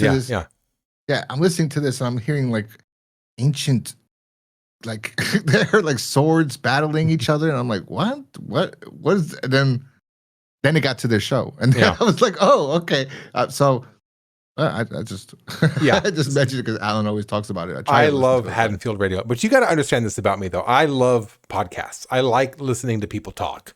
It's I can just lose myself in other people's conversations. So I really do have an affinity for podcasts. So this just let me give you a little breakdown of Haddonfield Radio, okay? Just because you brought it up. These guys do full length commentaries of movies. So they'll play the entire movie and they'll talk about it. And they have all kinds of little fun facts and just, I think they're also filmmakers themselves. At the very least, like independent filmmakers. So they have a little bit of knowledge on like the filmmaking technique. So they can actually offer some decent commentary. But before the movie starts, they have like an entire, like the main host will give an entire like narrative of like the symbolisms of the movie and just they do like huge deep dives and they really go over the top. If you're not a big fan of the movie that they're talking about, you probably will find it grinding. But if you really like, I love the Nightmare, like the Friday the 13th and the Halloweens and the Nightmare on Elm Street. So when I'm listening to their opening, I really get into it. Like I'm really into what they're saying, but it is like an hour, sometimes an hour and a half before they even start the movie. So they're long episodes. So if you have like an evening to kill, throw on one of their episodes and just have them go at it. But yeah, you're right, John. Yeah, they talk for a long time before they finally get to the movie. Godden, have you ever worked up the nerve to listen to a Haddonfield Radio episode? No, not yet. No. I'm over here giving him shout outs every single week, and everybody's like, man, I'm not going to listen to that. I love those guys. I think they're great. I should message them. I want to be a guest on their podcast. I love those guys. If they ever find this episode and listen to it, hit me up. I love you guys. I love podcast. I love Haddonfield Radio. Anyway, hey, you shout them out enough. They should reach out to you, right? All right. Well, we're going to wrap things up here. We are, we're pushing we're close to 2 hours on this podcast. Holy moly, it's going to be a long one. If you are following along with Godden and I, and you want to stay up to date for our next episode, which is going to be later today, basically, you can just from this episode, you can click on the next episode. It's going to be season 5, episode 2, As Ye Sow. So get yourself over there and watch that episode. And we here at the Cryptique Podcast and Creeps of the Crypt Podcast hope you had a great time, kiddies. And remember, wherever you go, whatever you may seek, we'll all get together same time next week, or in this case, later today. Until then, we wish you all sweet nightmares. Well, how was that for a scream, boys and ghouls?